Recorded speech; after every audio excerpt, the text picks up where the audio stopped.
Welcome to the Sports Bros Podcast, featuring the almighty B-Live, the money man Scotty D, and your host, the head of creative Eddy Kool. The Sports Bros Podcast, by the fan, for the fan, talking sports just the way you like it. And without any further ado, let's give it up for the Sports Bros.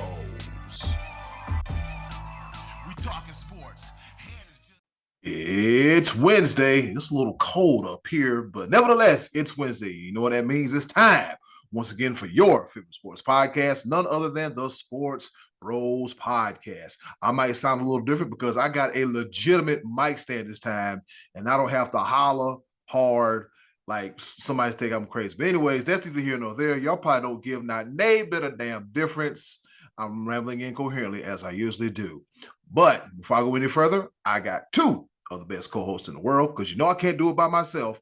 Introducing first, the almighty B-Live. What's happening? What's going on in the world today? Oh, man. Sundays. Do I have to endure any more Sundays? Oh, we just got through week 6, right? So I got 11 more. And we got rid of a coach, got rid of a wide receiver. Just it's painful. It is really this. The last time we were this bad, we ended up drafting a guy named Cam Newton. So we shall see. Yeah, but y'all already know what I'm talking about. NFL. At least I got college football that just gives me some hope. Yes. I'm not the only person here that's a little disappointed from this NFL season. So go ahead. I'm the NFL week. So go ahead, introduce the other guy. Let him sing us a song and hopefully make us feel better about things in life. Because this Sunday thing ain't it. Yeah. At all. Yeah, this Sunday thing is not it. Speaking of the other guy, he is the pride of Washington, Pennsylvania, the assistant athletic director / trainer / lunch dude at the Trinity High School. He is the one, the only, the money man, Scotty D. New York, concrete jungle where dreams are made of. Look, guys, I got to be a little bit happy because, you know, I like the Yankees.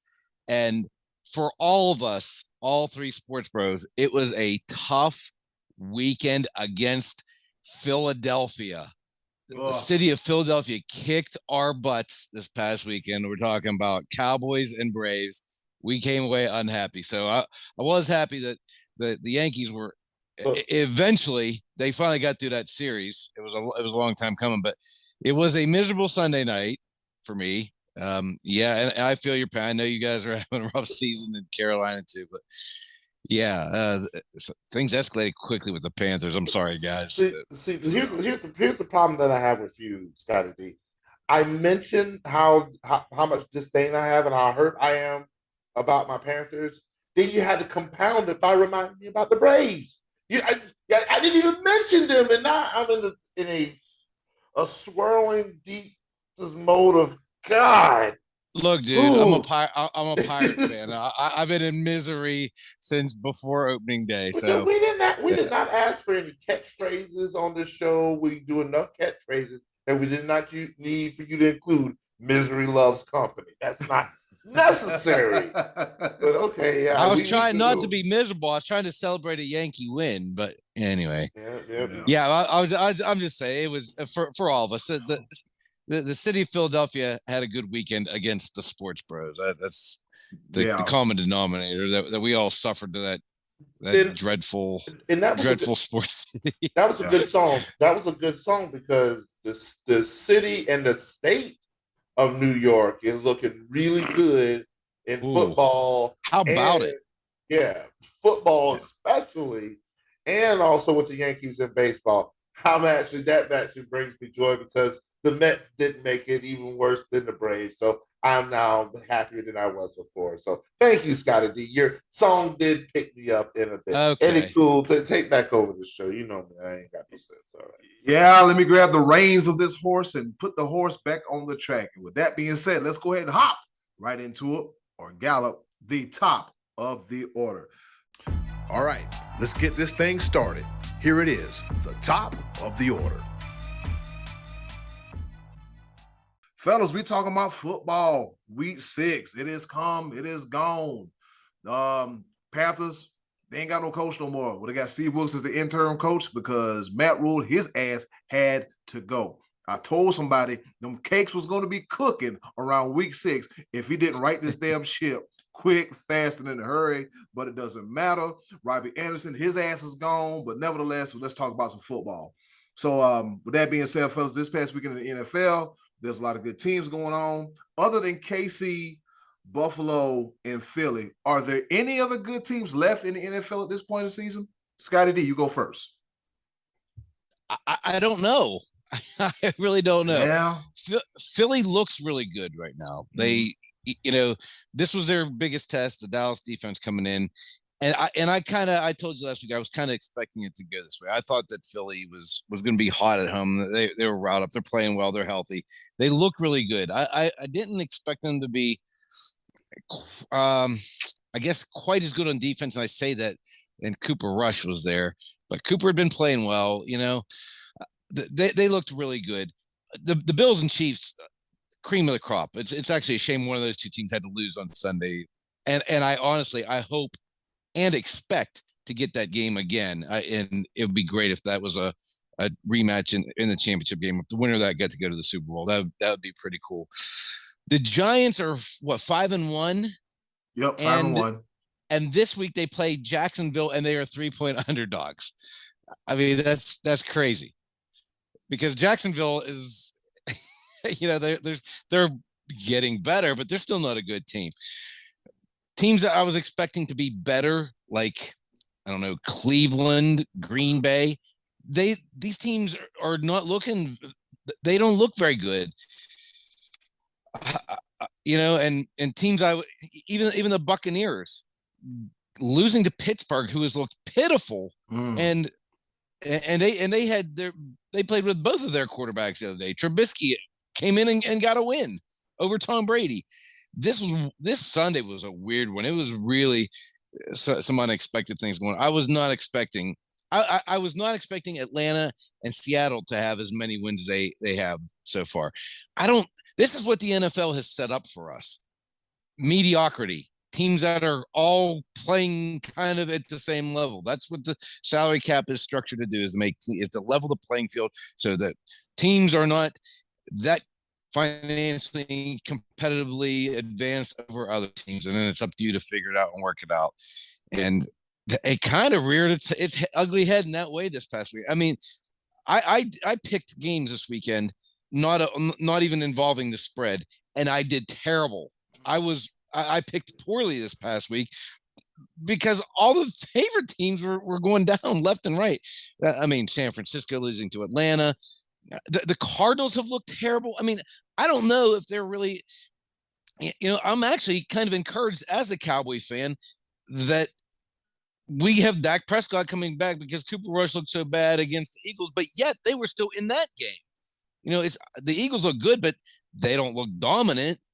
I think there's 2 A+ teams. The Eagles are an A team right now, and everyone else, I have no clue. BLive, straighten it out for me. I will do my very best. I told you about the Cardinals. I didn't trust them to start with. If we were feeling good, I did not trust them without DeAndre Hopkins, and also they lost Hollywood Brown. So that's a mess in Arizona. And I think somebody mentioned that Cliff Kingsbury may be on the hot seat. So when we talked about, that was my pick when we did our what coaches do you think, and Matt Rule proved to be the first guy to cross the finish line. We were talking about who was most likely to get fired. He got a big head start on all that nonsense. Factuals. Cooked cakes. Yeah. I'm actually I'm a little disappointed because this team I mentioned that they were going to win their division. I mentioned this at the very beginning of the season. I figured that they were going to do exactly what they're doing right now, and I'm 100% correct. And they're also a really good team that nobody's really talking about. And their only loss this season is against the 6-0 Eagles. You want to any guesses? I'm drawing blanks. Yeah, drawing blanks because y'all overlooking them. The Vikings. Minnesota Vikings. Okay, yeah, the Vikings. Yes, they are 5-1, and they are quiet 5-1. The only thing they've lost to is the Eagles. And right now, with the way the Packers are looking, that North Division is terrible. Bad. The Vikings could easily walk away 14-3, 15-2 with that division that they're in. Now, here, I'm putting this on your calendar. Put this on your calendar. November 13th, we'll find out who they really are. Because they're going into Buffalo. Mark that on your calendar. Ooh. November 13th, 1 o'clock game. November 13th, Vikings lose to Bills. November 13th. Okay, I've marked that on my calendar. Yeah. You was disrespectful. Buffalo is good. They're good, Yeah. man. They are. Their biggest challenge to me for Buffalo, and I've kind of said this before, their biggest challenge is their quarterback has to make sure he does not hurt himself running the football. If this guy stays healthy, this team is going to win the Super Bowl. I will tend to agree with you on that because that we knew that the Bills Chiefs game was going to tell us a lot. Mm-hmm. The Eagles Cowboys game told us a lot. I think Michael Irvin said it best, and he said that the Cowboys stayed in the game, and they're 80% of who they are. Now, this Trey Dizzle is not going to like when I say this, but yes, Dak Prescott is a better quarterback. It's just one of those things that teams just didn't have tape on Cooper Rush, so they didn't know exactly what to expect. And Dallas's defense, you got to give them props. They've kept them in games. Cooper Rush hasn't made that many mistakes. The Eagles are just better as they stand right now. That's going to be with the second time they face each other. We'll see exactly who the Eagles are. Like you said, Scotty D, the Eagles aren't runaway for the NFC crown. It's going to be interesting. Do the Eagles and they do not. Oh no, they already faced the Eagles and the Vikings. They've already faced. Yeah, so that could be. So they've already faced. Let's not even talk about the NFC South and the NFC West. They not one team in either one of those divisions are above 500. Barely. Two entire divisions and nobody's above 500. Whew, buddy. So I like the way this question came out because you're absolutely right. There is almost already some separation, but there's also where we just don't know exactly what's going on. Nobody, and I mean nobody, would have predicted that the Jets would be 4-2 right now. Speaking of the Jets, yeah. But do we think they're good? Do we think they're good? That's the thing. The Jets and Giants both have really good records, and the Giants have a couple good wins. Yep. You know, the beating the Ravens, beating the Packers in London, those are good wins. What we've done. Are they good? what we've done. Here's the thing, and yes, I'm going to say yes, they are. We're guilty because of name, because we've gone such a long time without the Giants being a good team. We've gone a really long time since the Jets have been a really good team. So we're automatically just sort of like, we don't see anything impressive about them. They've got the likes of Daniel Jones and Zach Wilson as their starting quarterbacks. That's not popping off when it comes to superstardom. Saquon Barkley is finally returned to who he used to be. That is a huge factor when it comes to the Giants. They're a different team with them being healthy. We wish we got that same response with Christian McCaffrey being healthy, but now I'm sorry, I'm about to go off on a tangent. My bad. Eddy Kool, what say you about? All right. So as you said, go ahead, Scotty D. I was gonna say, I don't know. McCaffrey doesn't seem like he's gonna be long for Carolina. That's exactly. That's why I did see. There you go. I Yes. tried. But be live. You're losing pitifully with him on the team. Don't you think it behooves Carolina to restock the pool with some draft picks, get some draft capital by Eddy Kool, unloading this guy while he's in prime? Eddy Kool, I do. I do. Let Eddy Kool answer what he's because I don't want to talk about it. All right. Okay. So with that, all right. So with that being said, because I know what the answer is. And yes. Yeah. Yes, he's going to get traded, and it's going to hurt. All right. So all right. So let me stop the bleeding right now. Okay. So the Giants and the Jets, I did not expect him to be this good at this point in the season. I thought it would have probably been like 1-5, middling around. But just like you said, you got, as Ryan Clark says, you got a quarterback, you got a running back playing quarterback in Daniel Jones, and then you have Saquon Barkley. I think the Giants are a year early. The Brian Daboll system. Give Brian Daboll and Robert Saleh is between them two for the coach of the year.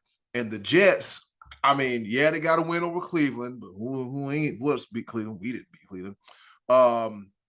And the Jets, they look different.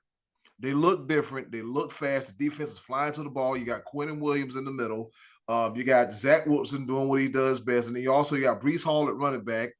And then you got young weapons at wide receivers, Corey Davis and Garrett Wilson. So he actually has some help. They're actually building around him so that way it's not all on Zach Wilson, because I'm telling you, I did not expect this. And because I'm looking at Jets, I'm like, what the hell is really going on here? But the big statement win for them. They go to Lambeau Field and beat Green Bay in Green Bay. And speaking of teams, Didn't expect it. Yeah, speaking of teams on the other side of the spectrum, I didn't expect Green Bay to be as bad as they are now. Like, what the hell is going on?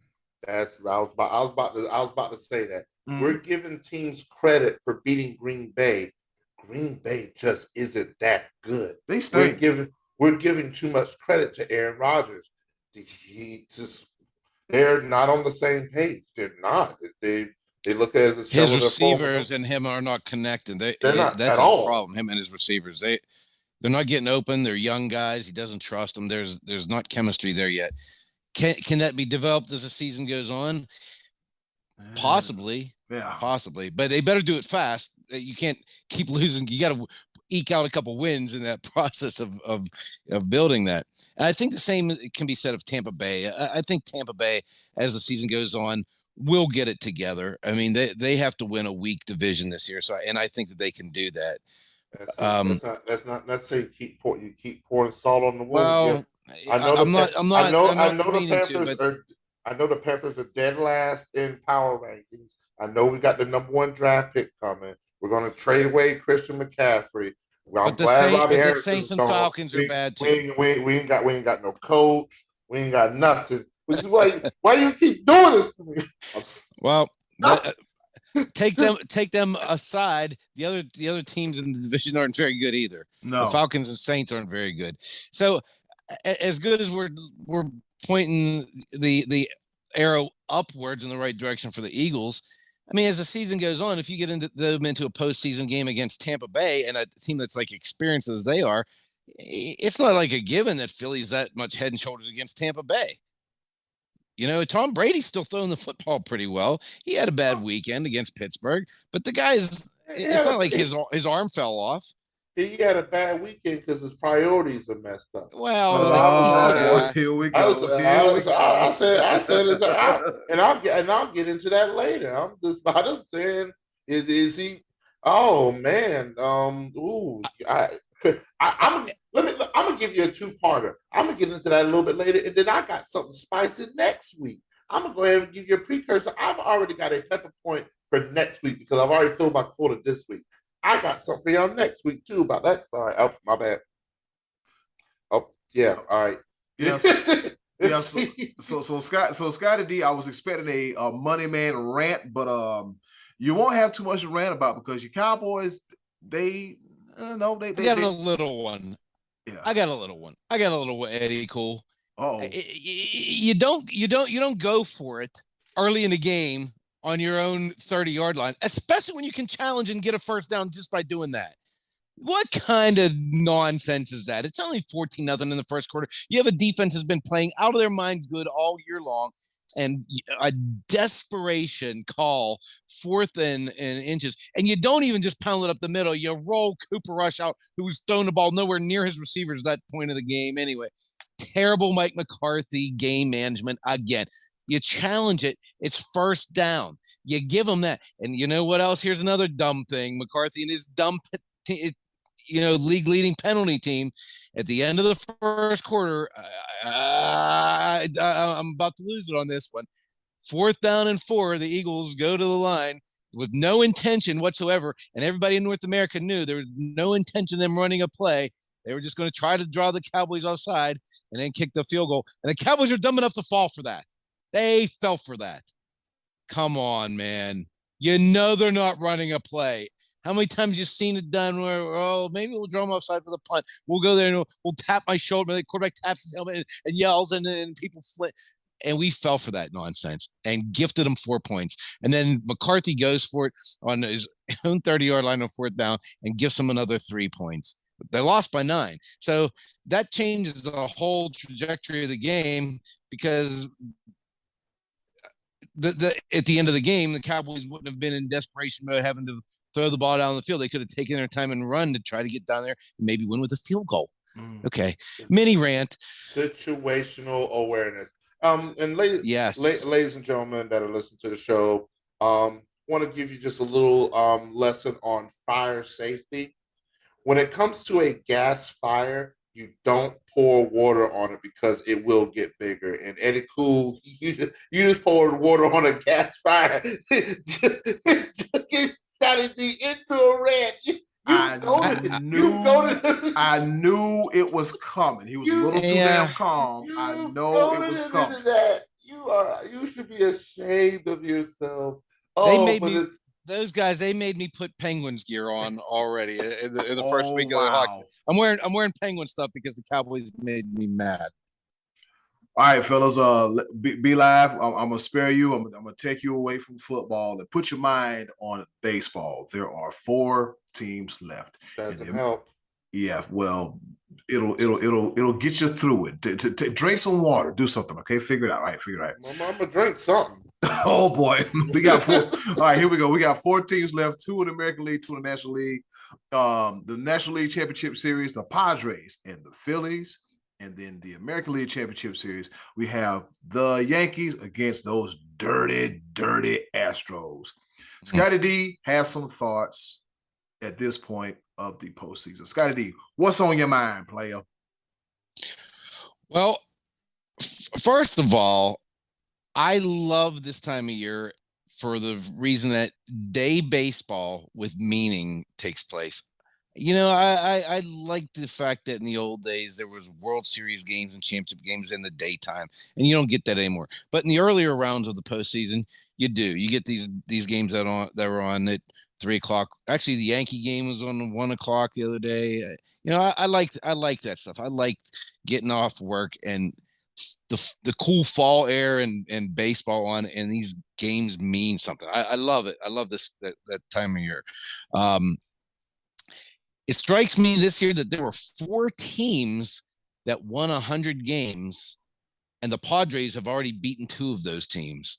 It's incredible, you know, and part of this, and this is the first year of this type of format where we had the wild card weekend rather than a 1-game playoff. So the top 4 seeds all got this extended time off.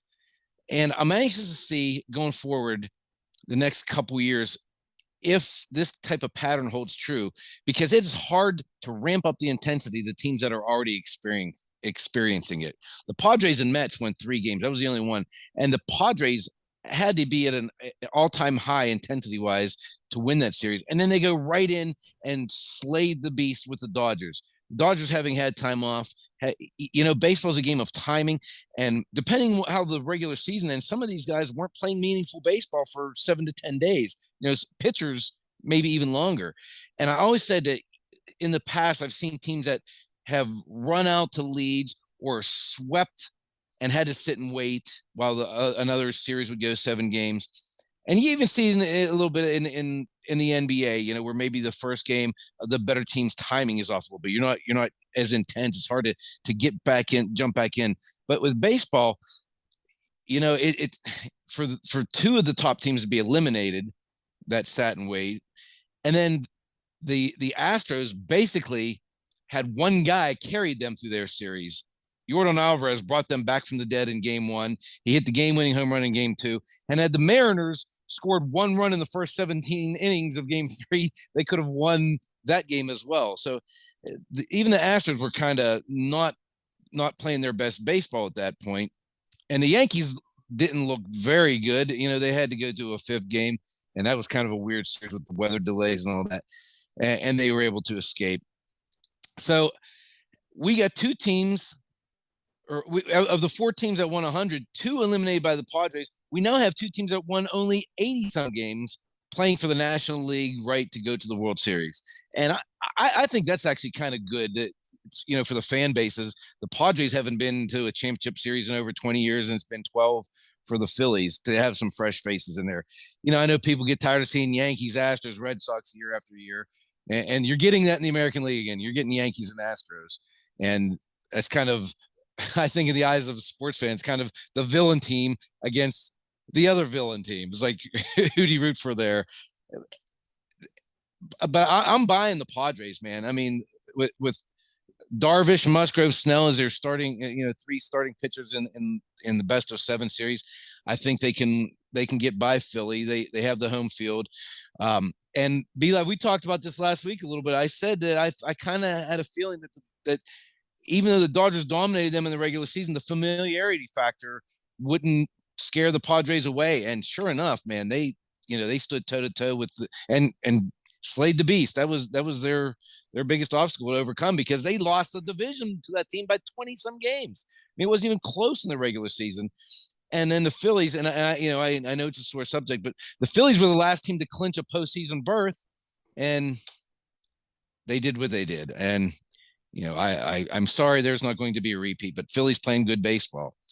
And unfortunately, I still think it's going to be the Astros coming out of there. I still think they're the better team when it comes to them and the Yankees. I will be rooting hard against that villainous team and rooting for the Bombers. I'd love to see Yankees Padres again. I think it's going to be Astros Padres. What you got, B-Lav? You know what I got? Let's start off with the obvious. I put a post on Facebook earlier today. When I set foot outside, I stepped outside for a second. Didn't realize that Mother Nature just turned off the heat. And so, first thing I mentioned was that for anyone that wished for this cool weather, this nice, cool autumn weather, that their maternal unit is a streetwalker. And I stand by hilarious. I died when I saw that. I was dead. The maternal unit. I was on the floor hollering. Go ahead, Bilal. Why is it so cold outside? Let's start there. But I had to put that out there. It is well, wonderful. It's currently in the 30s where I'm sitting. I'm gonna tell exactly. you that. I hope your left ball sack falls off. But wow, it doesn't mean it shouldn't be this cold in October, but at all. I didn't do it. But you wish for it. But let's get back on track here. The format that baseball has, you made a lot of compelling points. I do agree with you. The format that they have is wonderful. But then when you talked about the format, if we had the same format that we had last year, the Phillies wouldn't even be in the playoffs. True. So now they've been awarded, which again, I believe 6 teams is right. I believe this is a perfect setup. The intensity is there. And it's one of those things where you were absolutely right when it came to the Padres. I also did mention that the Phillies, being the underdog, where they were sort of playing the role that the Braves had last year, when the Braves only had 88 wins and took it all the way. So it's going to be interesting, because at the end of the day, you're going to have a heavily favored team coming from the AL, and then you're going to have an underdog coming from the NL, which sounds exactly like it was last year, and it was good baseball. Granted, it was great baseball because it was my Braves that won, but I think it's going to be such a compelling story, and hopefully it is competitive because the last thing that baseball would want right now is for the AL to dominate and sweep in the World Series. So Yeah. we, I think baseball's got to be happy to get Yankees and Astros though, because there was some storylines with them going back to the 2019 season or 18 season where the Astros, that was their run of cheating. Oh yeah. And the Yankees, with the whole Aroldis Chapman throwing the ball out to. And by the way, where's Aroldis Chapman? This guy, what an idiot! He doesn't even show up for practice when the Yankees had a couple days off. He's not even in the postseason, and the Yankees bullpens had some struggles. And not that Aroldis Chapman hasn't also struggled, but he's a left-handed arm that can throw 100 miles an hour out of the bullpen. Wasn't he the same one that had got the tattoo in that? Yes. See, something wrong with it. Something wrong with him. Just can't get right, boss. Just can't get I think right. if he's going to wear pinstripes again, he's going to have to get him tattooed because I think he's a goner at this point. He's gone. His Yankee career is concluded at this point, out with a whimper. But yeah, the Yankees bullpen, a little suspect here. They blew it against Cleveland on Saturday, and that was a wild day too of baseball. That was also the night that the Padres came back in late and beat the Dodgers. But yeah, I think that's going to be a problem. I think that, boy, it's going to be hard for the Yankees to get by the Astros. I think, especially starting down there and having to win in Houston with no day rest. With no rest. Yeah, that's exactly right. what I was going to say. Astros been sitting and chilling for quite some time. Yeah, so but again, is that going to work against them? Because the Yankees desperately. I mean, I guess the Yankees only, they didn't play on Monday. They had that day off, and then they played Tuesday. But yeah, they had their intensity is here. They have to win or they go home. And the Astros are, like you said, they're relaxed and they're chilling. It's hard to re-ramp that up, I think. And I've seen it happen in postseason before in various sports, not just in baseball. But like I said, the timing with baseball and the intensity, it's hard to just just get that back up. Maybe they just don't pitch to Yordan Alvarez and they'll sweep them. Maybe that's the strategy they should employ. Because that's a bad dude right now. That's the baddest dude going in baseball right now. That Yordan Alvarez, man, he is incredible at the plate. Yeah, that kind of reminds me of that Randy Arozarena run from a few years back. As soon as I see him, I'm like, this is Randy Arozarena all over again. I remember a while back, I was like, you know what? I don't know if the Padres will even make the playoffs because I think me and some coworkers were talking like, I don't know. They got Juan Soto, okay, I don't know. But then the Dodgers, they go on a tear as they usually do, win 100 games, win a division, and then they get bounced out of the first round. I will say this though, as far as the Cleveland Guardians go, shout out to them for playing well above their expectations because I was one of me like, you know what, this is probably going to be like a real not so good year for the Guardians. And I had a chance to go to a game back around Memorial Weekend, and I was like, oh, they playing baseball. Okay, well we'll see how long this lasts. And after the All-Star break, they just got a stronghold of the division and didn't let it go. They never came back to earth. They never came back to earth. They took off because I think everybody from baseball purists to guys like us that just have a Sports Bros podcast like we have, we're like, you know what? I don't no, they'll probably finish next to last or dead last in the bottom of the division. But to quote a gentleman by the name of Brian the Almighty B Live Livingston, I was wrong way, Rogowski. I was just all kind of wrongs. It was just bad. So as far as the Guardians go, you have nothing to hang your head about. Just look forward to next year because absolutely. Yeah. They were a year, probably a year early for me. I thought they were. I know when we back in the spring we were talking. about our predictions for baseball. I remember telling our friend Hunter Simboli, I'm expecting Cleveland to be with Baltimore near the bottom of the barrel this year. And he said, no, they're going to be a little bit better than you think they are. And I thought, well, the White Sox are going to win that division. Yeah. And so it was, I would say if you're a Cleveland fan, this season was a success. If you're a Dodger fan, what a disaster. Ugh. You're the best team in baseball by a lot, highest payroll by a lot, and you didn't even make it to the championship series, and you got beat by your biggest rival who you have been laughing at. Man, I don't know where the Dodgers go from here, because there's really no holes in their lineup. It's a star-studded lineup. I mean, you just basically reload and say, all right, well, we're going to maybe get healthier pitching next year. But I don't know. The key word there, healthier. They had to fight a lot of injuries. As far as even with that, they had so much depth, though. Some depth sometimes it sometimes may be a detriment, because you get players that haven't played with each other, and there's a reason why players start. There is people that are in the depth chart. There's a reason why. But they still won 111 times. I mean, that's a lot. But everybody in the National League that won over 100 games is sitting at the house right now. Well, all three of them. That's true, and maybe because the Dodgers haven't really played meaningful baseball, like there was no urgency to their season for a month. I mean, they had the division locked up for a month. I mean, I know they didn't completely give up and not play guys. They didn't rest the entire team and play all minor leaguers, but they didn't have much to play for from September on.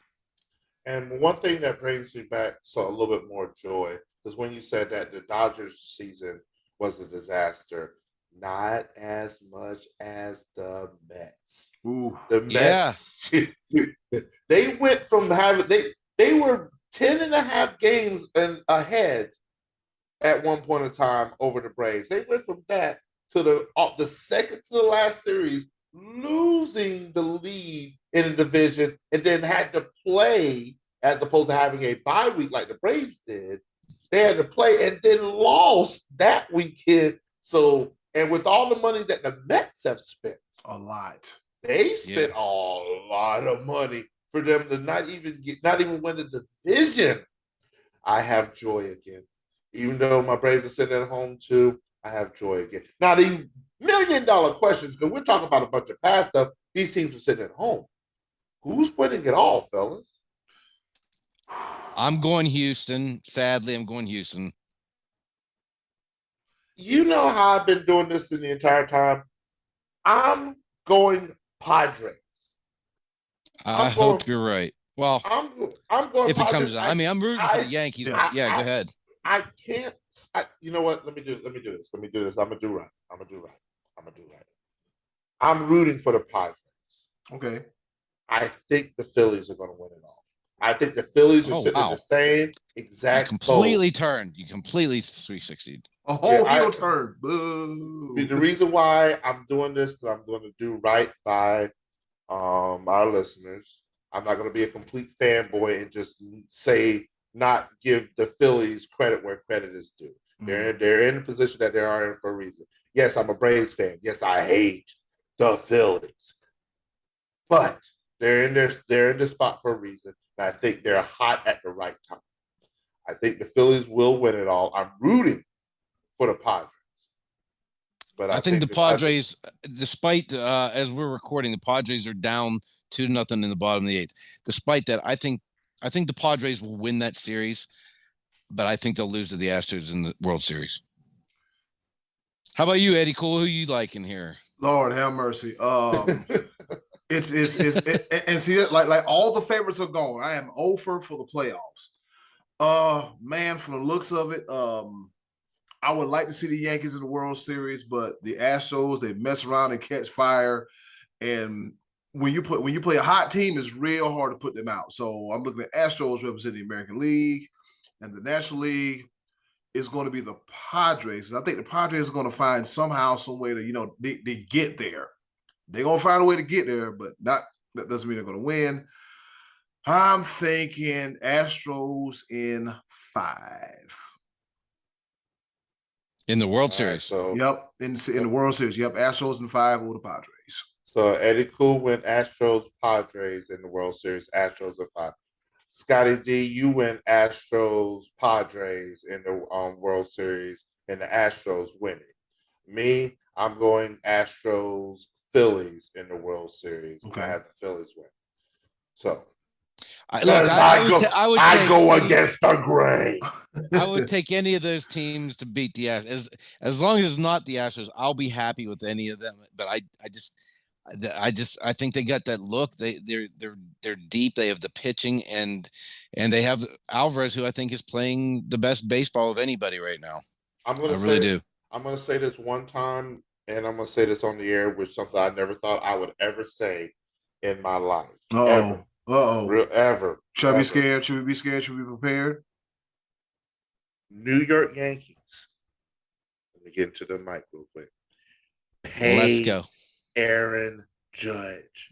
I've never mentioned anything about the Yankees and their payroll because they've been throwing all kinds of massive money everywhere. Pay Aaron Judge or somebody else will. I'm just saying. Aaron Judge is the reason why you're even here right now. Period. Pay the man. Okay. Say what I said. All right, that's something for the hot stove, but okay, I'm with it. Yeah, can't really deny that. Also, while we're talking about the city and area of New York, shout out to Reese Jenkins. He got a lot going on over there. Lesser Known Comics. I have the link in the description box, so check him out, Reese Jenkins, and all his good stuff over there at Lesser Known Comics. We're proud of you, boy. It took a comic book cover, but we're proud of you. Do you have his Twitter handle since he's trying to jump on the Twitter gang? That's a work in progress. That's a work in progress. He'll be there shortly. He'll be there sooner rather than later. All right, fellas, we talked about football. We talked about baseball. Scotty D, you might want to bow out for this one because guess what time it is? It is time. You disrespectful. It is time once again. Where the hell you going? You get back here right now, sucker. Yeah, he just took smooth off. I ain't better. Yeah. It's okay. I'm still do what I do. Tell the people what time it is. Hey, it's time for the B Live top 5 and the not top 5 coming at you after this. Scotty D, come back. Where you going? Ladies and gentlemen, y'all, us, we, this, that, these, though, them, they, Nathaniel, and them too. This is the B Live top 5. Oh man, y'all already know what time it is. You know how I like to do things. I don't care about the coaches poll. I don't care about the AP poll. It's how I see it and how I feel that it should look the way it should look. And so let's go ahead and get into it. This is the B Live top 5. And I'm going to come in hot at number 5. Habanero! I'm going to shock y'all real quick because I had this team at number 5 last week. And after they had such an amazing victory, I still have them at number 5. That is the Tennessee Volunteers. And the reason why is simply this. They may need to be able to stop a nosebleed to move up just a little bit further. Do we give Alabama credit in their offensive skill? Absolutely. But I just didn't see it. Tennessee blitzed a lot. And blitzing so many times will leave you vulnerable. It was 52-49. No defense was played. Tennessee, you'll have a chance. You got Georgia coming up in 3 weeks, so I can't wait to see it. Tennessee at number 5. Number 4. Number 4. How about Michigan? Big Blue. The Wolverines at number 4 because, man, oh, man, outside of a defensive touchdown by Penn State, that defense shut them down. That was a top 10 matchup with the Big Ten on the line.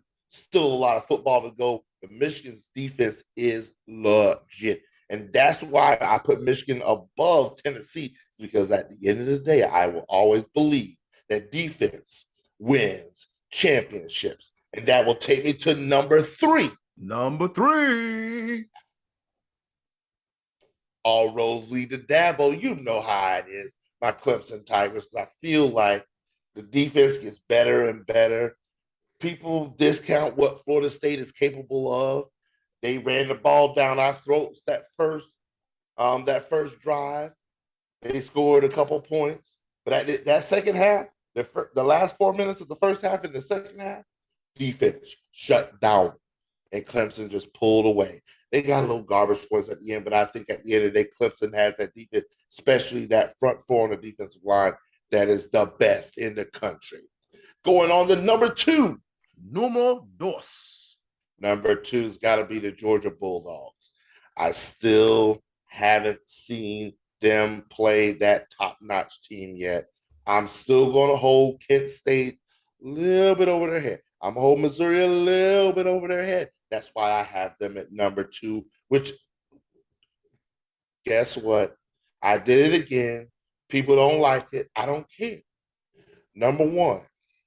Numero 1. Is the Ohio State University.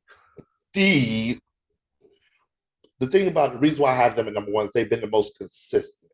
They've been dominant. Outside of that Notre Dame game, and people are not giving that game at the beginning, maybe they're not giving Notre Dame enough credit. Now, they haven't done much, and 1-2 could easily flip.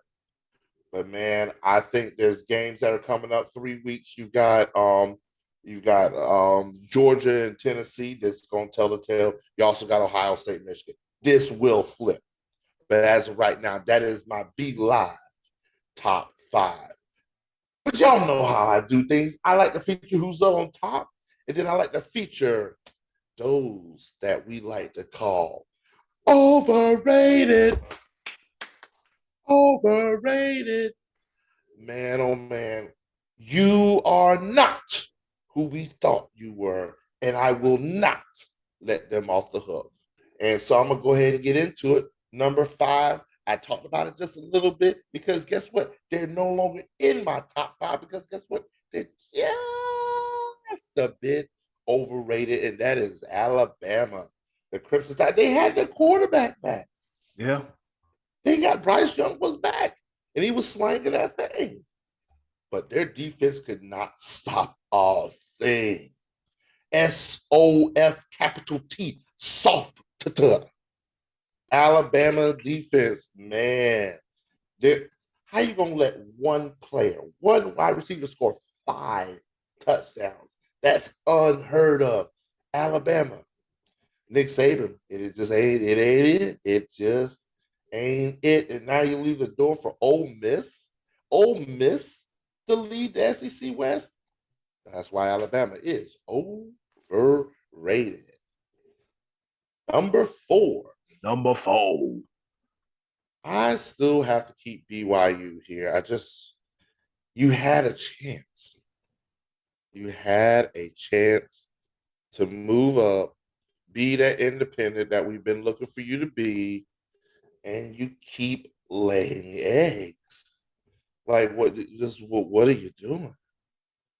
Now, I get it. Arkansas is a formidable opponent, blah, blah, blah, SEC. But these are the games that you have to establish to become the independent powerhouse that you could have been, and we were looking for you to be. But now you're sitting 4-3 and have absolutely zero. You had 0 chance with 1 loss, 2 losses, but now 3 losses. BYU. PU. Number 3. Number 3. Oh, I know you do. When I saw the rankings, I was like, oh boy, it's gonna kill him to his core. This hurt my heart more than you could possibly imagine. But number 3, Coastal Carolina University, my home school. I went to this school. I was born. The hospital is a minute away from Coastal Carolina. I was born right there. Y'all were undefeated. One of the last hopes of a group of 5 team rising up the ranks and making a splash. It was going to be very tough, strength of schedule, but Old Dominion? ODU. And to lose by 28 points? Damn. That ain't it. That just wasn't going to do it. It's not going to do it. But that leads me to who is number 2 on the list. Numero dos. Sun Belt. Y'all had not one but 2 teams that were undefeated and had a slimmer of a chance to make a little bit of noise. And the AP poll put them in the top 25. But you couldn't get it done. James Madison University. Georgia Southern is tough. I get that. But this is your time. You were ranked. You were the top ranked group of 5 team. And you end that quickly with a loss. And now there is no remaining undefeated group of 5 teams, which just leaves us, it's going to be Power 5 conferences. That's all it is. There's no Cincinnati's this year. Nope. There's none of that's happening. And it just leaves us with more to desire. We'll see. But JMU, Coastal, it was nice knowing you. See you next year. Number 1. Number one. Come on, bro. Come on. I may be picking on independents and group of 5 teams. Oh, Lord. And I feel bad because I want to see the brother do great. Notre Dame. Notre Dame. With this, hear me out real quick. With this, Stanford, they had 1 win. They were 1-4. Notre Dame, you start the season ranked number 5 in the country. I get Ohio State. Get it. They're a better team. But then Stanford? Of all teams. Notre Dame. Yeah. Even though like you shouldn't be rated or even thought about being overrated, you're supposed to win this game. And now you're 3-3 with no hope of doing anything. And how do you continue to build a program with a start like this? I just don't know. Whoo! College football at its best right here because it's only going to get thicker. Eddy Kool, what you think? What you got to say about my rankings? I agree with your top 5. I agree. It makes a lot of sense. I think Tennessee has earned their spot. They really earned their spot, and they really played Alabama close. But as you said, you can't blitz every chance you get because sooner or later you're gonna get burned. And you have to figure out like another game plan to. Okay, well, we can't blitz all the time, so now we got to figure something else out. You got to kind of disguise blitzes and, go to different defensive packages and different cover schemes and everything because, as you know as well as I do, be live, there's always tape. And somebody's always up until 3 o'clock in the morning trying to figure out how to beat their opponent. Ohio State, as you said, they've been consistent. They have no signs of leaking oil. None whatsoever. Georgia, I understand where you come from because it's okay. You got Missouri, a mere afterthought, and Kent State here in Ohio. Kent State is nothing to sneeze at, but Kent State will play you tough. But it's the fact that when people want to talk about rankings, they look up, they see Missouri, who plays you real close, and there's Kent State, who you let that you let them stay around longer than they should have. So as far as your rankings go, Be Live, I like it. The not top 5, everybody deserved it. I don't know what like you said about Notre Dame, you're supposed to win that one against Stanford. I don't want to say it's a gimme, but the only time it's supposed to be close is when it's a 7-7 tie, and then boat race after that. The Sun Belt Conference, I will say this, at this point of the season, they've been playing some very good football, but now it's getting to the meat and potatoes portion of the schedule, because you know as well as I do, Be Live, when you get towards this time of the year, towards October to November, that's when things get, that's when it really gets tough, really gets thick, and you really find out who is who. Like I guess like Scotty D said, that Bill Parcells said about it in the NFL, around November, you find out who you really are. But in college football, between mid-October, which is now, to early November, a week after my birthday, might I add, you know who is who and what is what and what's going where. At 3-3, not looking good for Notre Dame. Be Live, I'm with you. I really want the brother Marcus Freeman to do a good job, but it's just should they chalk it up this year? I mean, you're not going to the playoffs. That's just out of the question, overdone with. BYU just ran it down their leg, and Coastal Carolina, it's just. But I will say this about Coastal Carolina. Coastal Carolina has a wonderful program. One of their recruits, he goes by the name of Wyatt Gideon. He attends St. Ed's High School up here in Ohio, the reigning defending state champions. That's a good program. Matter of fact, little quick tidbit, that's where Dolph Ziggler went to high school.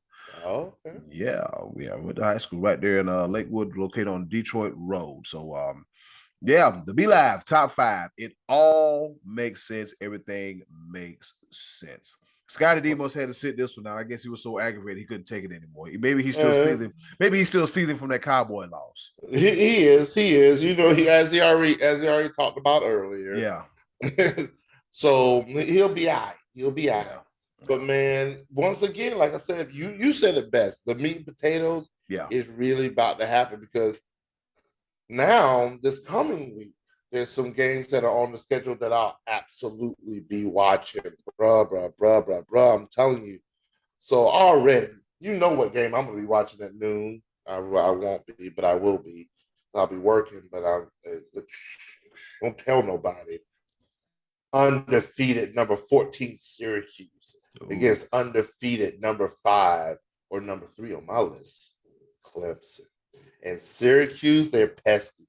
They play us tough, and it's about time for people to start putting respect on their name. They are not just a basketball school. Them boys have been playing. They just beat NC State. Man, NC State, unfortunately, they lost their quarterback, Devin Leary, for the season. That was a tough loss. So I mean, but football's football. It ends up being that way. But Syracuse Clemson is definitely on my radar. And now with Southern Cal losing to Utah, there's another little pecking order at the top of the Pac-12, because you have undefeated number 9 UCLA going against a 1 loss, and their only loss being to Georgia this season, number 10 ranked Oregon. That could be, this game right here could if UCLA pulls this out, this could definitely put them up there in playoff contention. They need it. Oregon wants to say, hey, check this out. Our only loss is out of conference. So that Pac-12 championship is still well within their reach. That's a game I'm going to be looking at. You got Texas against undefeated Oklahoma State, number 20 Texas against undefeated Oklahoma State. The Big 12 wants to make some noise. They're still right up in there because they also have number 17 Kansas State going against undefeated number 8 TCU this weekend. So, boy, there's a couple huge games going on in the Big 12. Be Live, ain't this how you do it for the Horned Frogs? I don't know what's going on. I don't know. It looked like a frog. I guess that's a bear. That's a frog. I don't know what to tell you, but yeah, them Horned Frogs are TCU. That's gonna be a huge game. You know what I did? You know what I didn't say at all? What you Throughout these games that are featured? What's that? No SEC games. Nothing really jumps off on the list for me here. Outside of, I mean, you got Ole Miss, LSU. Ole Miss is right now they're leading the SEC West. They control their own destiny, and then you also have Mississippi State versus Alabama, and Alabama, can they rebound? Can they take that one loss to Tennessee? Can Tennessee keep winning? Because I believe at some point in time, Alabama does play Ole Miss and could retake the SEC West. And you know how they like to put one-loss SEC teams in contention for no reason whatsoever, but they're going to do it. Yeah. This Alabama is not out of it by any means whatsoever. They're sitting at number 6, and they're going against number 24 Mississippi State. They keep winning, and like I said, that game, Alabama Ole Miss, that's going to be a kicker. Let me go ahead and pull up and see when that game is, because I know it's coming up soon. Yeah. TCU, they kind of remind me of a team I mentioned earlier, the New York Jets, as being sneaky.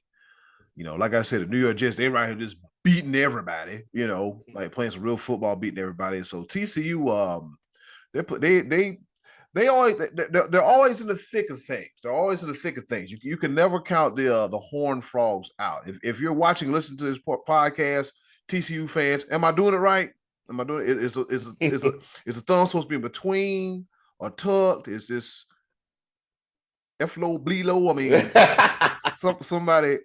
somebody let me know something. But yeah, I'll be live. Here we are, man. We are in the meat and potatoes of college football. November 12th. Oh. November 12th will be Alabama Ole Miss in Ole Miss in Oxford, Mississippi. It's about to go down. Like 4 flat tires, baby. Stay in tuned from that one. And as B-Live, is that all you got for the top 5 and the not so top 5? That's what I do with college football, baby. I bring the noise every single week. So, hey, tell me what you think about my top 5, not top 5. Hit us up. Instagram, TikTok, Twitter. Man, we are hitting social media tough, hard. We're going at it. I ain't got nothing better to do. Let's go. Sports Bros Podcast. Be live, top 5. Be live, not top 5. Overrated. And I'm out. Boom. Yep, and as Be Live mentioned, you can check us out on Twitter, on Instagram, here on Facebook, YouTube. We everywhere. Just click that link in the description box, and you'll see everywhere you need to go. That is the Sports Bros Podcast. But looking at my cell phone because my watch quit on me. Be Live. Guess what time it is? It's time for Scotty D to come back to this show. Yeah. Being disrespectful. Just going to sit out of the Be Live top 5. I see how you feel about college football. That's why your team lost. I said what I said. The fighting Pat Narduzzi's and Scotty D. It is time once again for our favorite portion of the show. You know what time it is? The choices of the voices. With that being said, hey, yo, button, hit it. Choices of the voices coming at you. Not now, but right now. Boom.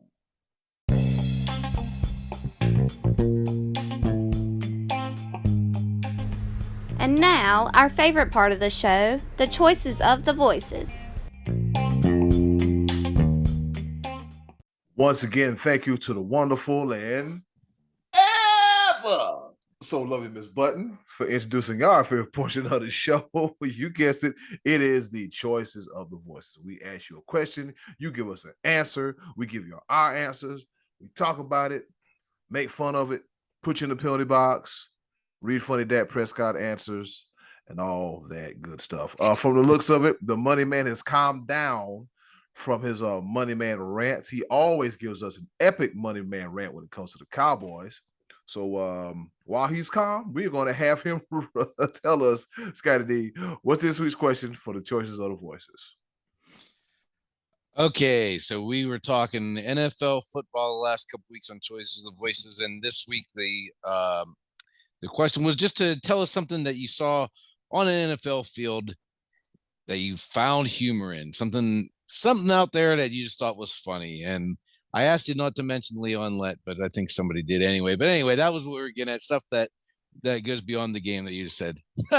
Did you see that? That was funny. So what do we have in response there, Eddy Kool? All right, here we go. We got the best name in the game, JoJo Comfort. He says, for me, it was one of the earliest touchdown celebrations I can remember. Vi Sigma, all right, was playing for the Kahima. Yeah, Vi Sigahima, was playing for Philly and broke off a punt return for a touchdown. He then started working over the goalpost with lefts and rights like it was a heavy bag. Thought he was Rocky there for a second. It was funny. I do remember that one. Yeah. Yeah. That was like a spur of the moment one too. It wasn't like a planned Saturday Night Live sketch like Terrell Owens and Chad Ochocinco used to do. They would have props or Joe Horn planting a phone. Like this was like just throwing blows like a punch bag. And I remember Ken Norton Jr. did it one time too when he scored a touchdown for the 49ers, and they actually had a little significance because his dad was a former heavyweight champion. Exactly. Carry on, sir. When you listen to the Sports Bros podcast, you get a lesson. You get all kind of historical sports lessons. All right, here we go. We got Matty Ice Martin Tracy. He said, Steve, Psycho Lions. This dude was a hustle utility player and a great clubhouse guy who bounced around the league. His talent was mediocre, but his personality was infectious. He was beloved by fans and players wherever he played. He was the clubhouse prankster and could get the most stoic of managers and teammates to crack a smile. All right, and he showed us a video of one of his unplanned incidents that he was probably best known for. You remember that time? Did he forget his belt, or he dropped his pants, or what happened? I think he slid into first base and the dirt went into his pants, and he just pulled his pants down to brush the dirt off without even kind of realizing, oh yeah, I'm in a stadium full of people on national television. He pulled his pants up. Now, let me defend Matty Ice here real quick. I did go back and edit this post, but I originally did not put word football in there, but he probably wasn't listening if he just saw this. Matty Ice, listen to us. Get them headphones. He went baseball. No. So I didn't specify football. I know I saw the edit, but the 3 pictures that you posted made it clear as day. And this is Matty Ice is, I will give him some credit. He has some sense about him. He has some intelligence about him. He knew exactly what he was doing. He's been trolling for a little bit of time now. I'm not letting him off the hook. He gonna stay in the penalty box. He gonna keep pushing the buttons. He's in the penalty. He knows what he's doing. I'm not gonna let you defend him. No. He knows exactly what he's to your point, I actually did follow it up by saying, how about football? And he gave me more information about going to a Red Sox game, which was a good story. It was a story he went to see Steve Lyons with him and his daughter. But if this was a one-off, then hey, I understand it wasn't specified. This is not a one-off. He's been doing this for weeks now. Nope, not gonna lie. All right. Fair enough. It's a reoccurring theme. I fully understand it. All right, Trey Dizzle, Trey Duke. Let's go. Let's get it. All right. He said, oh man, I have the funniest story ever. You guys aren't even gonna believe this one. So one time the Dallas Cowboys had a quarterback who couldn't throw the ball any better than my grandmother, and they actually kept letting him play for like 6 years. It was the funniest thing. I can't remember his name. It was so long ago. It was Hack Poop Scott or Sack Doot Scott. I can't remember. Creative. That is creative as hell. The foolishness continues. And Dak is back. Yeah. Dak is back. He's not sitting on the sideline anymore. He got a bionic thumb now. The 100 and how much was the contract be live? Man, it was $160 million with $127 million guaranteed, man. And which you know what? I'm gonna let Dak Prescott, because that's been we've been doing that for quite some time. Talk about his contract, because there's somebody that's actually, as we're recording this segment on Monday. There's somebody right now that has a ridiculous contract that is not fulfilling the bill right now. All I gotta say is Broncos country. Let's ride. Man, shoot that Bronco. That bow-legged. But that's the contract I want to talk about right there. But that's I digress. I apologize. Yeah, be live went off on a tangent as far as Broncos country. Let's ride. How about put Pokey back in the stable? All right. We got Trina Dunn. She says butt punt. Yeah. We just saw that one not too long ago, and it was funny. That was hilarious. What they like to call that? That's called an instant classic. Yeah, instant classic. Yeah, it was. Yeah, there was a highlight of the Miami Dolphins season. Tua getting knocked senseless, and he'll be back.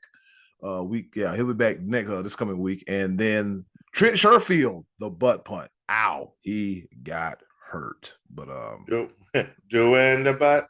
Ow. Yeah, I think it's one of Scotty D's greatest songs of all time. Literally took us out.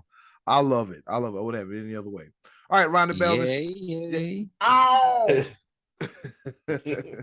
Ronnie Bellamy said the Warren Sapp touchdown where Kurt Warner was trying to tackle him, and he just pointed and laughed at the 15-yard line. Also, the Gronk laughing at the small Steeler cornerback after the TD catch. I can't say I remember either of those, but I sound good. I want to say I vaguely remember Warren Sapp one, because that was. I want to say he looked back at him and pointed as he was running in, if I'm not mistaken. But if I'm not mistaken, I'm gonna have to go back into video archives to look at that, because if I remember correctly, that was humorous.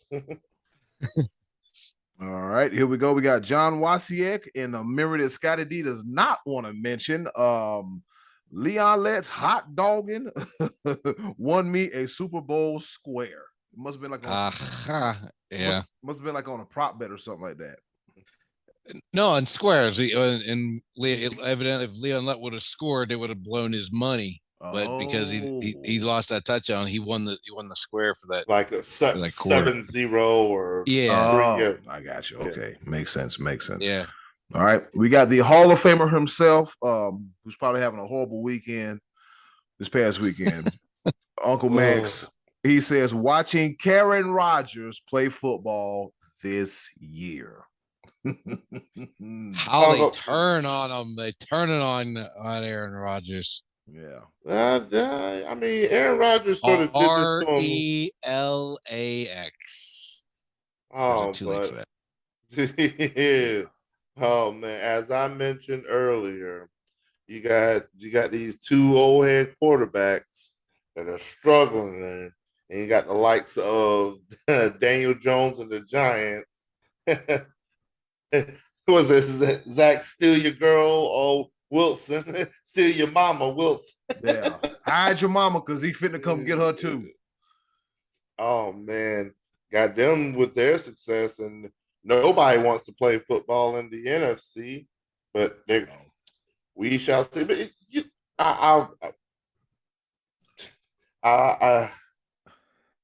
I'm good. I almost went on a tangent right there, but you're maturing. You're maturing right in front of our eyes. Oh boy, here we go. I'm trying. He all grows up. He all grows up. Yep, he all grows up. Yeah, that's what was the Zach Wilson t-shirt? Dropping bombs and loving moms. I'm using the appropriate word on here. Oh yeah, that's right. Yeah. Yeah, dropping bombs. I forgot about the mama love for him. Yeah, tossing bombs and loving moms. I mean, if that works for you, keep on doing what you do. Just leave your mama friends alone, because that can get a little awkward at Thanksgiving or the or the Christmas shindig or the holiday gatherings, it could get real awkward, real sticky, real quick. Right. So with that being said, shout out to Joe Comfort, best name in the game, Matty Ice, Trey Dizzle, Trina Dunn, Rodney Bellamy, John Wasiak. Did I butcher his name? I probably did. Wazik. Okay, Wazik. John Wasick and Uncle Max with their participation in this week's choices of the voices. Scotty D, what you got? Well, there was a play that always tickled me every time it's not one of the most famous plays in NFL history. It's not like Leon let slide in the snow or winning was a Super Bowl square. But in 2015, the Colts were playing the Patriots and decided to go with a trick punt. And they went with a formation where everybody was split out except the center and the punter. And actually, he ended up not being a punt. He took the player lined up under the center with no guard on either side to protect him. Colt Anderson was the safety, I think, and he snapped the ball and the guy came around and just tackled him. It was that simple. It was no trickery. There was nothing to it. It was just one of the worst attempts at chicanery I've ever seen. It was ridiculous. And to this day, anytime I see a clip of that or if I go back and watch it, it's just hilarious because nobody seemingly had any idea what was going on. But the Patriots players were like, well, I guess I'll just go tackle this dude. Nobody's gonna block me. So that one, it was just visually funny that you had to be thinking when it happened. Because I remember when watching, like, what do they have up their sleeve? Look at this crazy formation. And the answer was there was nothing up their sleeve. They just got tackled. It was horrible. It was hilarious. So that was one that I just always found funny. And then some of the obvious ones, the butt fumble with Mark Sanchez, like one of the classics, and Garo Yepremian in the Super Bowl, the kicker for the Dolphins. He was rolling out to throw the ball and it went backwards. Like, I understand. Then he kind of batted up in the air and the player from the Redskins caught it and ran it back. And I think that was the only score of the game for the Redskins. I think the Dolphins won that game 14-7, if I'm not mistaken, that Super Bowl. But that was a hilarious moment that the kicker tried to throw the ball, and that's why he was a kicker. Gary Yepremian. Be Live, what you got? Oh my goodness. One thing about the sport of football, especially in the NFL, I thoroughly enjoy celebrations. Unlike Scotty D, he doesn't like the props and stuff like that. I like some props. I like the what's some things called the cheerleaders, the pom poms. I like those. The foam, and that was a little extra. But this one in particular, like one definitely Steve Smith rolling the boat, and he is so. Do you remember that with Eddy Kool? Yeah, I remember that one. Yeah. But my all-time favorite, and now that I actually read a story that has a little backstory behind it, it's perfect. And it was well worth a fine from the NFL in the tunes of $10,000. And it has to be by the only Randy Moss. When he mooned the Green Bay Packers, he was like, here you go. That's for you. Come to find out that during the season he was hurt, and so the Wisconsin band during the season's game at Lambeau Field had cards that spelled "Where you at, Moss?" and he was injured, so they were taunting him the entire season. And now postseason comes, and as he's healthy now, and he's coming out from the stadium, he describes it as such. He saw 10 white asses as he was coming in.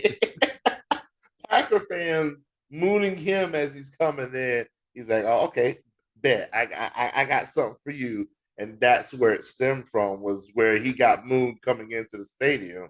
Like, okay, got you. And it was well worth that $10,000 fine with perfect vintage Randy Moss. You got Moss. Eddy Kool, what was comical? What was hilarious to you in the NFL? I got two of them. One of them, you kind of stole my answer, but that's okay though. This old head, this old big old head of creative. It's all good though. It's all good though. The first one happened this season when Jamal Williams of the Detroit Lions got fined for one pelvic thrust too many. Not the Hingle McCringleberry, the Key and Peele. Yeah, he hit him with the Hingle McCringleberry, and the NFL said, you know what? You get a minimum 2, you 3, you're pushing it. All right. He was humping around a little bit too hard in the air for the liking of Roger Goodell and the rest of the gang. They got a whole lot more to worry about than some man just thrusting his pelvis. Yeah, I'm over here looking like he got fined what? For doing what? But you got this one. You know what? I ain't gonna get into it. And then Scotty D, you might remember this name here. Jim Marshall. Oh, wrong way, Marshall. Yep, he's running the wrong way. He scoops up a fumble and he runs 66 yards the other way. And what does he do once he gets in the end zone? Throws the damn ball up in the air. Threw it like up into the stands. It was he chucked it. I mean, he just I did it. Yeah, you did it, Jim Marshall. You ran the wrong damn way. So yeah. Oh, that is such a good one. Yeah, Jamal Williams, one thrust too many from this season. Then we got Jim wrong Ray Marshall. I shouldn't be upset about a man getting fined for one pelvic thrust too many, but come get the hell out of here now. Come on. You had Antonio Brown twerking a few years ago, throwing the whole back out. Like, what are you doing? This is ridiculous. This is absolutely ridiculous. All right, it's been another edition of the Choices of the Voices. And Scotty D, with that being said, what's on tap for next week? Okay, this is not as much of a fun topic, but it is a little bit of a hot button topic of the day. Now, we've all seen Davante Adams walking off the field and shove the guy. We briefly talked about this before. As of right now, the NFL is not suspending him. I think they're waiting to find out the outcome of what results from him being charged. He has assault charges. My question out there to all of you listeners, followers, do you think what Davante Adams did warrants a suspension? And if so, how big of one? Yes or no question. Should he be suspended? And if so, how many games? And if you want to throw a fine in, you can do that. So that'll give us a little something to talk about on that topic for next week, Eddy Kool. I got him on 2 of my fantasy teams, and I'm going to need him not to be suspended. As of right now, he's not. Okay. I'm going to say this. Very rarely do I ever say this, but to our listeners, there is a wrong answer to this. Just want to go ahead and put that out there. There is a wrong answer. There's usually not a wrong answer when it comes to choices, but this one, go for it. No, there's no wrong answer. Okay. All right. You encourage bad behavior. You don't know what my answer is. It might be I might have the same answer as you. I might have a dissenting answer. We will find out next week. I hope you have a dissenting answer. Let's go. I hope so. I'm ready for. Oh man, my bad. Bring it back. This is off topic, but before I went to work this morning, I was watching First Take, and Molly Karen was looking extra cute, extra fine in that Giants jersey. I just had to get it out of there because while you were two arguing, I was having visions of her in that Giants jersey trying to shut up Stephen A. Smith and Michael Irvin. You talk about a job and a half trying to shut them the hell up. She got our hands full there. We had 4 hours because they also were on Get Up as well. Yeah. It was an entire mess, and I was here for it. Me too. I do. Stephen A. We hit him with them looks like, yeah, he come with the bull. Yeah, that's exactly what it's. Yeah. It's the same look that Shannon Sharp gives Skip Bayless whenever he backtracks his opinions back and forth. Yeah. Skip, you backtracking. Skip, you backtracking. Who is backtracking? What I was about to say. I will say this. I think my favorite sports show has to be Get Up, especially after the NFL Sunday, because you got Rex Ryan, RC, you got Greeny on there, and Dan Orlovsky. I actually make a concerted effort to set my alarm to wake up and be like, you know what, and watch Get Up. it seems like ever since Mike Greenberg stopped doing Mike and Mike, and he's doing this, he has new life breathed into him. Because all before I can understand Mike Greenberg because they talk like this, and I'm like, okay, this is a little bit better. You know, he just seems to be. Yeah, I can dig Greeny. I can really dig Greeny. I really can. Well, Fox took away mine. Well, I can understand it. But I guess Marcellus Wiley is taking a break. But speak for yourself. Him and Emmanuel Acho, that was all. But now they've switched it up. I believe it's Emmanuel Acho, Joy from the Herd. What is her? Joy Taylor. Joy Taylor. That's her name. Yes. Joy Taylor. She's on. It's not. And now it's just speak. It's no longer speak for yourself. It's just speak. But we got some pepper. Let's pepper some paprika, some spices. Some pepper, some paprika, and some spices and some yams. Anyways, that's it for Choices of the Voices. Coming right up, Around the Pepper.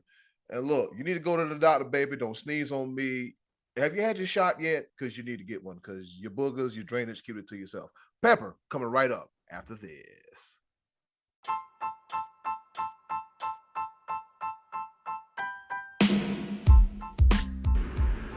Okay, boys, let's bring it home with a round of pepper. All right, you heard the woman. It's time for us to go home and get the hell out of here. But before we go, a round of pepper. You know how we do it? 3 topics, rapid fire style, kind of, sort of, not really, here to engage, enlighten, educate, and entertain. The 4 E's that are essential to your everyday life. Before you kick off that, I don't know who's putting their boogers on him. He in the room by himself.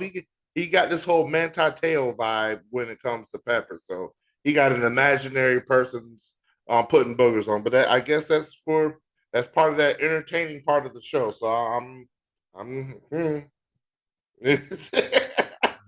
Thou shall not F with the gimmick, B-Live, all right?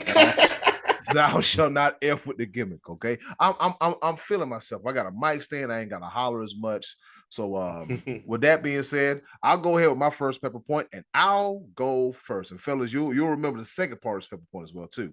On this day in history, back in 1991, the longest NCAA football game, 3 hours and 52 minutes as Rhode Island beats Maine 52-30 in 6 overtimes. That didn't last long because, fellas, last year, all right, just Illinois. Yeah, I don't know what kind of rules they had back then. Just last year, all right, Illinois and Penn State said, you know what? Long games, watch this. They had the longest game as they made college football history with the a 20-18 win in a 9 overtime thriller on October 23rd, 2021. It became the first and is the only game in FBS history to go 9 overtimes, capped off by an Illini game-winning 2-point conversion to upset the number 7 Nittany Lions. Weren't we in Pittsburgh when that was going on, fellas? We were watching Pitt Clemson. We were at Heinz Field on that day. We were not at Acrisure Stadium. We were at Heinz Field. We had the mustard, the big jar of mustard. We were at the mustard. Big mustard bowl. Yeah. The big mustard. That's where we were at. Eddy Kool, did you mention Rhode Island and Maine? Yep. Okay. I don't know which one you're reading. I'm seeing in 1982 when Rhode Island defeated Maine 58-55 in 6 overtimes. That's got to be the one he was looking at. I think that's what you're referring to, but it's okay. Yeah, what be like? So I get them from here's a source right here. I read what they give me. I just read what they give me. Me and Scott were like, how Sway 52-30? Yeah. yeah. That's a little awkward there, but with that being said, yeah, over to you, Scotty D. All right. Speaking of awkward, last week I went on a little mini rant about the roughing the passer calls that we saw last weekend. I didn't see as much of it this past week, but last week there was one in particular that happened with the Chiefs and Raiders, and Troy Aikman made a comment that continued the story on where he said, I hope the competition committee will take a look at this and we take the dresses off. And then a few days later, Troy had to apologize for that, and he said it was just dumb for him to make the remark. No, Troy, the apology was dumb because you didn't say anything wrong. Oh boy, guys, you know how many times I've been out playing golf and somebody leaves a putt short by 4 feet, and you know what the other guys on the course say? Does your wife play? Oh, why don't you put down your purse and putt it? These aren't sexist comments meant to offend anybody. It's just an offhanded remark. And today's society is too soft. Everybody's feelings are hurt and sensitive over no reason. Troy Aikman, you're a Hall of Famer. Don't apologize for stuff like that. Be Live, over to you. All right, Eddy Kool, go ahead and put out the disclaimer notice to this episode. we have a responsibility to listen to the public. I get what you feel, Steady D. I get it. Trust and believe I get it. But yeah, if you're on a nationally televised platform, you can't do that. He knows that. He knows Be Live, that. take off your dress and give us your next pepper. You should oh boy. Here we go. All right. Speaking of artistic forms, because I was going to give him a few artistic words, but I found out this past week that a Hall of Fame pitcher has set his sights on a new career that I was not aware of. One of the fastest pitchers in the game, killing birds and stuff, actually took that moment, and it's now his logo, because Randy Johnson is now a sideline photographer, and his logo is literally a dead bird upside down. What is? That's more offensive than Aikman taking off a dress. Come on. Ow! Oh my God. So if there's a bird enthusiast that feels like this is animal, Peter, shut up. Anyway. See? Peter's angry. Yeah. Randy Johnson Photography, look up the logo. It's literally a dead bird upside down. Wow. It's perfect. Can you imagine the big unit on the sideline taking photos? Yeah. What is he like? He's like 6'7", 6'10". Still, 6'10". Yes, That's right. He's getting angles that the rest of us can't get. Exactly. just like Shaq being a sheriff, got Randy Johnson being a photographer. There's something just don't look right. Eddy Kool, the ball. Wow, you know what? I think I saved that logo and I was gonna send it to you. I was like, Randy Johnson Photography. Oh my God, hilarious. All right, so second paper point, as you know, Deion Sanders has been in the news a lot lately, especially with Jackson State University. He ain't swag, I'm swag, who's swag? She's swag. That's Southwestern Athletic Conference. I had a chance to watch a little Southwestern Athletic Conference on football this weekend. It was Jackson and Alcorn State. Alcorn State, I forgot what their it was Southern University and Alcorn State, and I forgot what Alcorn State mascot was. It's the Braves, okay? The Braves. RIP to Steve McNair, that's where he went. So he also had Coach Prime also had an interview on 60 Minutes. Great interview. So if you get a chance on YouTube and check it out. But earlier in the week, his son, Shedeur Sanders, all right, Shedeur Sanders is a quarterback for Jackson State University. He inks a deal with Tom, Edward, Patrick, Carmichael, Jabro, Francois, William, Jacob, Brady, the fifth. All right. Bunchen. So yes, Bunchen. Yeah, hyphenated, right? All right. So according to People Magazine, so you see the article. On Thursday, the Tampa Bay Buccaneers quarterback announced a partnership with star athlete Shedeur Sanders, quarterback for the Jackson State University Tigers, through his sports apparel brand Brady. That's big ass letters, Brady. All right, and so Tom Brady says Shedeur Sanders is the perfect ambassador for Brady. Then the 7-time Super Bowl champion exclusively tells People Magazine he embodies everything we look for in a Brady athlete, and his character and value align perfectly with our brand. Shedeur Sanders is the son of Hall of Famer Deion Sanders. The Tigers made headlines when he decided to decommit from Florida Atlantic University to commit to. From Florida Atlantic to play for Jackson State, to play for his father at HBCU Jackson State. So Shedeur Sanders signed a deal with the devil. I mean Tom Brady. I ain't mad at you, bro. Over to you, Scotty D. I'm going to piggyback off of your pepper point there, because I did watch the 60 Minutes interview, and it opened by Dion being asked, "Why are you here?" And he said, "I got a call from God, collect," and I had to answer that call. And since being there, he has done so much, not just for that school, but for the conference and for historically Black colleges and universities in general. He's making it cool to go there. He got one of the best recruits in the country coming there. That it came down to Jackson State and Florida State. Mm-hmm. And he said he just lost one that came down to Jackson State and Alabama. He said, "We're in the game, baby." And he said, "And I'm here to win.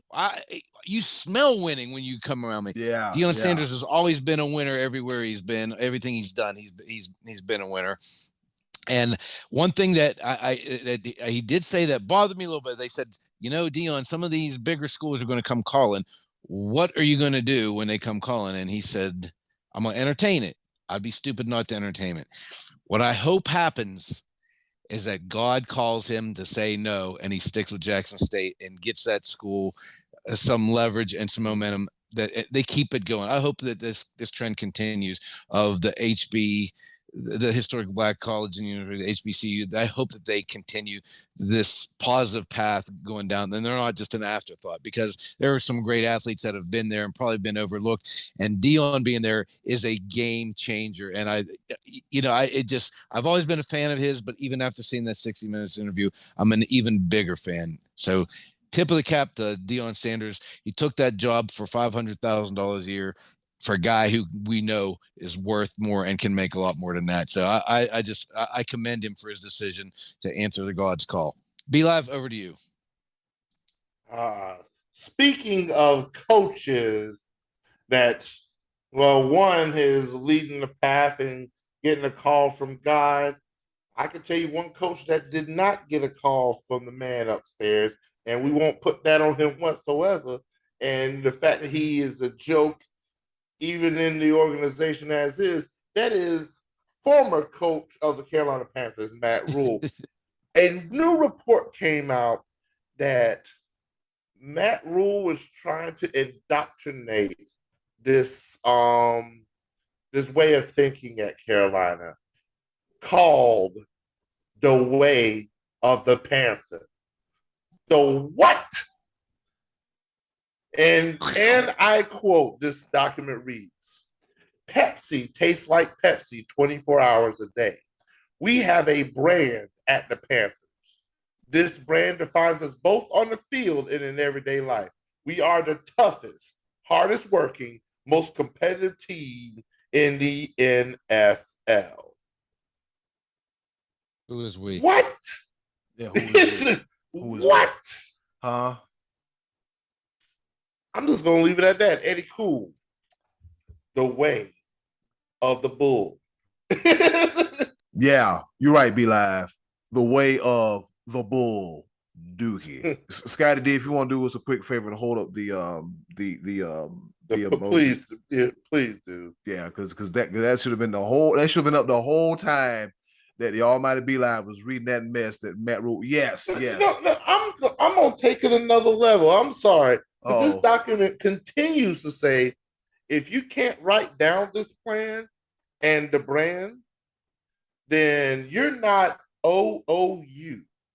What in the hell is OOU?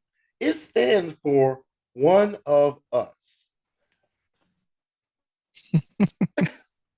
That's why you a college coach. Because ain't no grown man gonna ride with that. Ain't no grown man. And that's what's like, people like in on staff were like, what is this guy talking about? And yeah, it's just a whole story about he was getting mocked by people in the organization. This was just a 7-year, $40 million mistake. What was this? You know what? I don't even want to talk about his contract. Eddy Kool, just before I get mad again. And so we go from a team that's trending downward to a team that's trending upward. We're talking about the New York Football Jets, Jets. All right. So as we mentioned earlier, the Jets went in the Lambeau and they beat the Packers. And Sauce Gardner was walking around with a cheese head on the top of his head. So pretty ballsy. But yeah, the New York Jets, I said it last week and I said it again, they will be a sneaky team if they don't make it to the playoffs. They're gonna upset a lot of things with somebody. So Brees Hall, a running back, he said, you know what? I remember those. I'm gonna keep these receipts for every team that picked over me, and I'm gonna keep these receipts. And Coach Robert Saleh, he said the same thing too. You know what he said? I'm gonna keep these same receipts too. He said, you know what? I'm not gonna cash them in yet. I am not going to cash them in yet. It's too early. But when I cash them in, boy, you are going to hear it.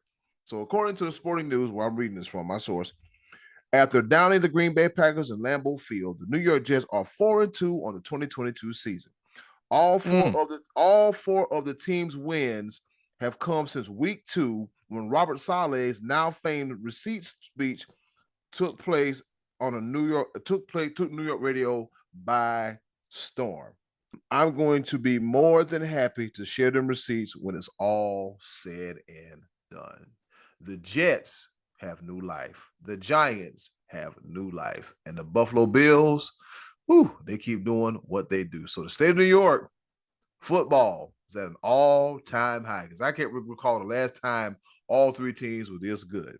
But I am invested in the Jets, and yeah, they've gone. They haven't lost a game since those infamous or famous receipts comments were made. So remember, ladies and gentlemen, keep your receipts, because you never know when you might need them. Over to you, Scotty D. All right, guys, there was a time in my life that you guys weren't born yet.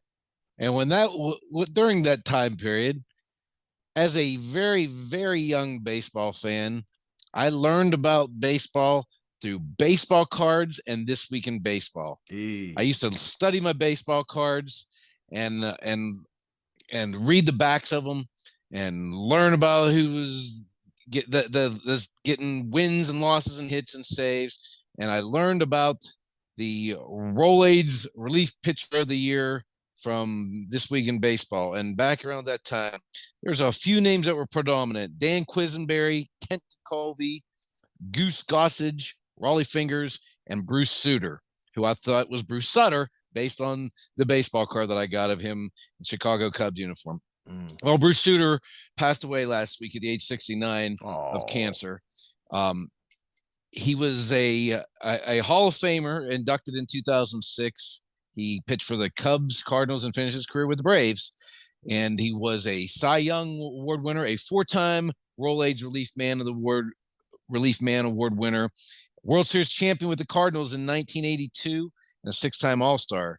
He left behind quite a resume. And this was at the dawn of relief pitchers becoming specialized. This is just right before pretty much Dennis Eckersley became that kind of star closer, just goes in the 9th inning and slams it down. Suter and these other guys, they were pitching, 6-out saves. The 4-out save we hear about so much nowadays wasn't so much a big deal back then. These guys were going a couple innings, and Bruce Sutter was one of the absolute best of all time at it. And, with those bigger names that came along shortly thereafter, Lee Smith, Dennis Eckersley, and those types of guys, this era of relief pitcher kind of often gets overlooked. But Bruce Sutter, I wanted to give a shout out to, because this guy was a pretty much a legend, pitching for both Cubs and Cardinals in significant roles, 2 big baseball rivals. He went from one to the other and did end up winning a World Series. And he actually won a Cy Young as a Cub and a World Series as a Cardinal. Very impressive to have both of those on the resume. So rest in peace, Bruce Sutter. Just want to give him a shout out, show him a little love. Be Live, over to you. You do this every single week.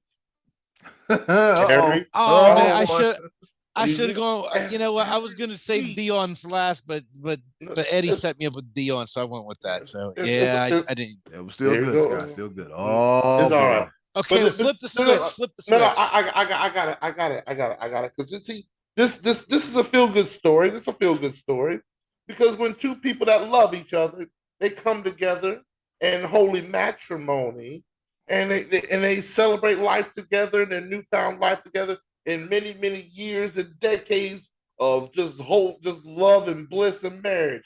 Many, many years. I wish this couple the most happiness in the world, because it could probably be only 6 months because this dude is old for no freaking reason. Oh boy. Oh, here we go. All right. From day one, you dirty, dirty, dirty man. But Robert Kraft gets married this past weekend. It was a surprise wedding. I don't know how much of a surprise it was, because there was quite a few people there in attendance. Tom Brady was there. Al Michaels broadcast, he was there, and there was all, he got married to Dr. Dana Bloomberg. Now, the reason why I say many, many years of holy matrimony is because Robert Kraft is 81 years old. Ooh. 33 years her senior. Dana Bloomberg, Dr. Dana Bloomberg, is 47 years old. She is Scott's age. And Robert Kraft took her off the market from you, Scotty D. You should be mad more than anybody else. You're right. But on top of that, because this story within itself could easily been all three of my pepper points, but I would not give him that much credit. There was one person in particular that did not attend this wedding because he had too much to do. And that is the acclaimed coach, Bill Belichick. He literally said, I have too much to do to attend this wedding. Yes, Bill Belichick. Yes, I thank you and I applaud you, because you know, and I absolutely know this is a sham. What's that term you say? A Travis sham mockery? Yeah, Travis sham mockery, yeah. A Travis sham mockery. And lo and behold, because he decided to not attend this, Tom Brady has decided to attend this, as opposed to attending to his family and attending to his marriage coming to an end. Tom Brady can't even get it done on the field, yelling at his own lineman, and Tampa Bay loses, but New England actually won because Bill Belichick said, man, I'm going to handle my business on the field. I ain't got time for this mess. Yeah, you own an NFL team. Why would you get married in the fall on a weekend? I mean, a lot of people are going to be busy that are in your circle. That's almost sacrilege. Like, what are you doing? I don't understand anything. Like, I get it. The man's a billionaire. Maybe am I low key hating? Maybe he didn't think he was gonna. Maybe he didn't think he was gonna live till the spring. So he wanted to get married. I almost said a bad thing on there. Spending time in our penalty box, lifetime resident. Well, I'm already in there. I'm already in there with the Aikman comment, and Beeline might be joining me in there with the Robert Kraft comment. All I got plenty of room in the penalty box. All I gotta say is this: Matty Ice, you keep playing around, you definitely gonna be right there with Robert Kraft. Robert Kraft, if you're in the penalty box, Dr. Dana Bloomberg, you're in the penalty box by association. Tom Edward Fitzpatrick, Jabot Brady Bunchen III, Esquire Attorney at Law, is in the penalty box because he over here worried about Shedeur Sanders more than his own child. Sign your own child to a contract. You over here worried about Deion Sanders' child over Brady. You know what I'm saying? There's one less person that's going to carry that name. You added the Brady brand to one person, but one person said, I don't want the Brady brand anymore. Not much of a brand. Just saying. Thank God nobody listens to the end of our show. This is going up. This is going up on video. Thank God everybody. I said what I said. Robert Kraft. Thank God everybody's done listening before we get to this part of the show. So we really just gonna sweep under the rug that he down in Jupiter, Florida, over there prostituting and massage parlor and everything. And nothing happened to him. He didn't. At the time, he had a 39-year-old girlfriend. When that happened, he found another girlfriend. She's 47. She a doctor, and now we're getting married. And oh my God, this dude just, oh boy, I just don't get it. You feel better now? I don't. And in closing, man, I'm gonna do this. I'm gonna bring it back. I got a little extra little piece. I wanted to say this because this is a feel good. Shout out to the Florida State Seminoles. This past week when Clemson traveled to Florida State, they actually put it's not necessarily a mural, but they put up Ella Strong on their wall at Florida State in honor of Ella Brazee, Brian Brazee's little sister that fought cancer but passed away a couple of weeks ago. When I saw it, it says Ella Strong has the number 11 for the L, which is Brian Brazee's number, and the tiger paw that they put up at Doak Campbell Stadium at Florida State. So, that is absolutely touching. I want to just go ahead and put that out there as well. Congrats, hats off to Florida State. That is a stand-up gesture and is much appreciated from your rival. But rivalries aside, thank you, Florida State. Thank you for that gesture. To the Brazee family, always prayers and condolences to y'all. Speaking of, shout out to them. Speaking of kind gestures, I just want to go to Iowa, and I just want to turn around, and I just want to wave at the kids in the Children's Hospital. I just want to, can we just wave at them? We don't know if we're going to see it, but can we just wave at the kids? Just wave at them. Just community wave. Yeah, community wave. They'll never see it, but I'm pretty sure somebody shared. All right, as long as Robert Kraft and Dr. Bloomberg do not procreate, Lord have mercy, ladies. I had to bring it back. I'm sorry. Too much feel good. I just ain't having it no more. Robert Kraft, stop it. You just please. I hope he does something stupid and loses all his money. Oh, Dr. Dana Bloomberg, the new owner of the New England Patriots. I said what I said. I'm out. Sprinkle that hate. No, I'm joking. Anyways, it's been another episode of the Sports Bros Podcast. Thanks for watching. Thanks for listening. Wave to them kids in Iowa at the hospital whenever you see them. And then in closing, do something nice for yourself. And if you can, do something nice for someone else. They'll greatly appreciate it now more than ever. Thank you. Click the links. Follow everything that is the Sports Bros Podcast. We up out of here. Be live. Take us home. Yes, sir. Yes, sir. Y'all take care. Goodbye. Good night. Love each other. This is the Sports Bros Podcast. Hey, it's Eddy Kool here from the Sports Bros Podcast. And do you want some more of the Sports Bros Podcast in your life? Wait a minute. Don't answer that. The answer is yes. And I know you want some more of the Sports Bros Podcast in your life.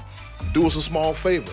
Go to the description box, click our Linktree link, and you'll see all the links on how to follow the Sports Bros Podcast. Once again, thanks for listening.